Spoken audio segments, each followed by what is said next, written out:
बिस्मिल्लाहिर्रहमानिर्रहीम। अस्सलाम वालेकुम व्यूअर्स, वेलकम करता हूं मैं आपको अपने चैनल आज़ाद ग्रीन लाइफ पर। दोस्तों, आज की वीडियो ये आप लोगों को मोटिवेट करने के लिए बनाई है ताकि आप अपने घर में ज़्यादा से ज़्यादा सब्ज़ियां जो हैं वो ग्रो करें। जो दोस्त पहले से किचन गार्डनिंग कर रहे हैं वो भी देख सकते हैं कि हार्वेस्टिंग को कितना ज़्यादा से ज़्यादा किया जा सके। जो हम सब्ज़ियां ग्रो करते हैं वहाँ से हमें नेट रिज़ल्ट जो है वो ज़्यादा से ज़्यादा मिले। इसके अलावा जो दोस्त पहले से अभी किचन गार्डनिंग नहीं करते उनमें भी शौक़ पैदा हो के वो भी अपने घर में सब्ज़ियां लगाएं। मैं जो टाइम टू टाइम सब्ज़ियां लगाता हूं तो आज की इस वीडियो में आप इनकी हार्वेस्टिंग देखेंगे। तो सबसे पहले ये टमाटर हैं, ये मैंने टमाटर ग्रो किए थे।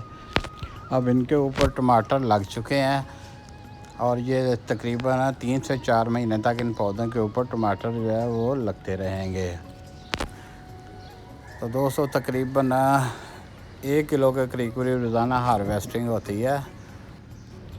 दोस्तों, इनकी हार्वेस्टिंग करते हुए इस बात का ख्याल रखना है कि जब ये ग्रीन से हल्का सा इनमें येलो कलर आना शुरू हो जाता है तो उस वक्त इनको उतार लेते हैं और 4 से 5 दिनों में ये खुद ही पक के तैयार हो जाते हैं।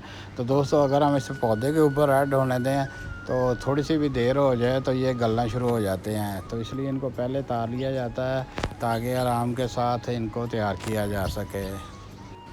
और ये कुछ घिया कद्दू, करेले और शिमला मिर्च ये तैयार हो चुकी थी, इनको भी हार्वेस्ट कर लिया। दोस्तों, एक क्यारी में मैंने करेले की बेलें ग्रो की हैं और अब इनके ऊपर करेले तैयार हो चुके हैं और ये साइज़ भी इनका काफ़ी बेहतर है। बहुत से दोस्तों को सब्जियां लगाने के लिए जगह अवेलेबल नहीं होती, तो दोस्तों इसके लिए आप डिस्टेंपर की बकेट्स, प्लास्टिक की बोतलें, ग्रो बैग्स, गमले, इस तरह की जो भी चीज़ें आपको मिले आप उनमें ग्रो कर सकते हैं। इसके अलावा थर्माकोल के बॉक्सेस भी मिल जाते हैं, आप उनमें भी ग्रो कर सकते हैं। दोस्तों, आप भी सब्जियां ग्रो करें और बास्केट भर भर के हार्वेस्टिंग करें। तो इस वक्त मैं करेले की हार्वेस्टिंग शुरू कर दी है, तो हमने इस बास्केट को मुकम्मल करना है। ये देखें, बहुत ज़्यादा उतर रहे हैं। जिन करेलों का साइज़ बड़ा है हम उनको उतार लेंगे और जो छोटे वाले हैं हम उनको अभी रहने देंगे। 2 से 3 दिनों में वो भी काफ़ी साइज़ में बड़े हो जाते हैं। तो ये साइज़ में छोटा है तो इसको अभी रहने दिया, इसकी बारी बाद में आ जाएगी। दोस्तों, ये जो मैंने तरीका इख्तियार किया करेले की बेलें लगाने का, इस तरीके से 3 से 4 महीने तक करेले जो हैं हमें इन बेलों से मिलते रहेंगे।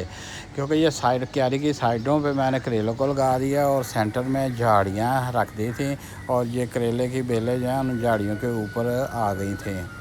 अब ये करेले जो हैं ये ज़मीन के ऊपर नहीं लगते, इसलिए इनको कोई सुंडी वगैरह का ख़तरा नहीं है। तो ये बिल्कुल फ्रेश और ग्रीन बेहतरीन किस्म के करेले इनके ऊपर लग रहे हैं। मैं चूँकि टॉप रो में गार्डनिंग कर रहा हूँ, इसलिए डायरेक्ट सनलाइट जो करेलों के ऊपर है वो इनको मुतासर करती है, वो इनका साइज़ नहीं बढ़ने देती। जो पत्तों के नीचे छुपे रहते हैं वो साइज़ में काफ़ी बड़े हो जाते हैं।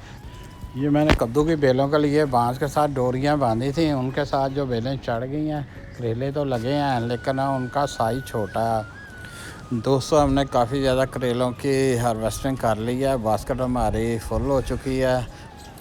फ्रेश लश ग्रीन करेले हमने हासिल कर लिए हैं। तो अब हम बैंगन की क्यारी की तरफ चलते हैं, तो बैंगनों की हम हार्वेस्टिंग करते हैं। दोस्तों, ये 4 बैंगन मैंने पहले ही हार्वेस्ट कर लिए हैं, तो अब हम अपनी क्यारी में चलते हैं तो वहाँ से बैंगन की हार्वेस्टिंग करेंगे। तो दोस्तों, ये क्यारी है जिसमें बैंगन के पौधे हैं और बहुत ज़्यादा बैंगन आए हुए हैं। ये बारिश हुई है सुबह सुबह, तो पानी बैंगन के ऊपर नज़र आ रहा है, लेकिन फ्रेश बैंगन नज़र आ रहे हैं क्योंकि सुबह सुबह बारिश हुई है। तो दोस्तों, ये आज पहली हार्वेस्टिंग।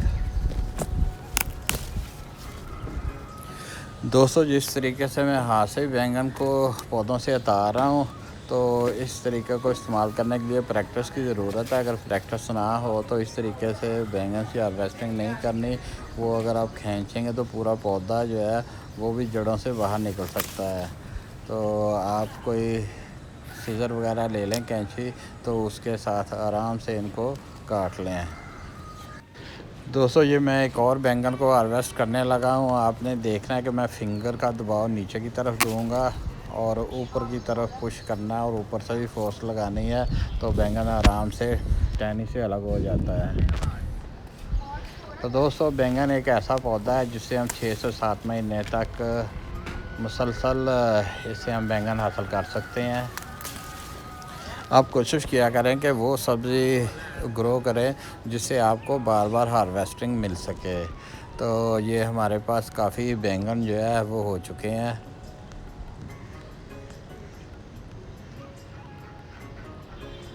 तो दोस्तों आप भी बैंगन के पौधों को ग्रो करेंगे तो आप भी 6 से 7 महीने तक इनकी हार्वेस्टिंग करेंगे। दोस्तों आप भिंडियों की हार्वेस्टिंग करेंगे। बहुत सारी भिंडियाँ जो हैं पौधों पे लग रही हैं, फूल भी साथ साथ खिल रहे हैं और भिंडियाँ भी लग रही हैं। ये रोज़ाना मुझे सुबह सुबह उतारनी होती हैं, क्योंकि ये अगर थोड़ा सा भी डिले करेंगे तो ये बहुत बड़ी होकर पक जाती हैं, इनमें बीज बन जाते हैं। तो इनको रोज़ाना जो है वो हार्वेस्ट करना पड़ता है।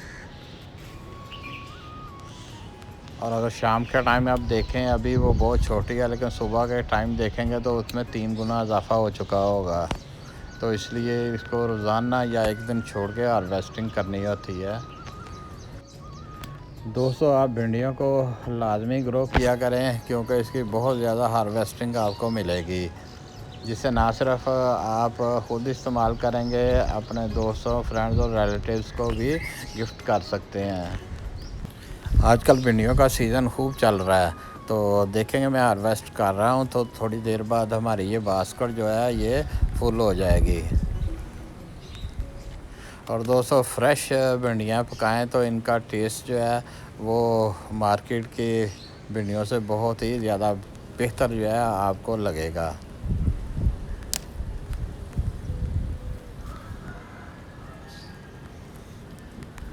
और दोस्तों अभी तक काफ़ी भिंडियाँ जो है वो उतर चुकी हैं।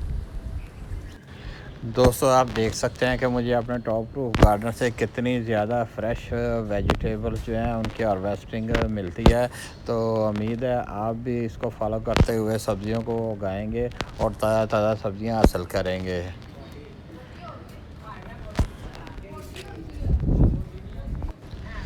दोस्तों अगर आज की वीडियो अच्छी लगी हो तो इसको लाइक कर दें, और जो मेरे चैनल पे नए हैं वो इसको लाइक और सब्सक्राइब कर लें। और आप लोग मुझे कमेंट सेक्शन में ज़रूर बताया कीजिए कि आपको वीडियो कैसी लगी, और फौरी तौर पर बेल आइकॉन को भी प्रेस कर लें ताकि मेरी आने वाली वीडियो का नोटिफिकेशन आपको फौरी तौर पर मिल सके। मिलेंगे नेक्स्ट वीडियो में। ओके, अल्लाह हाफिज़।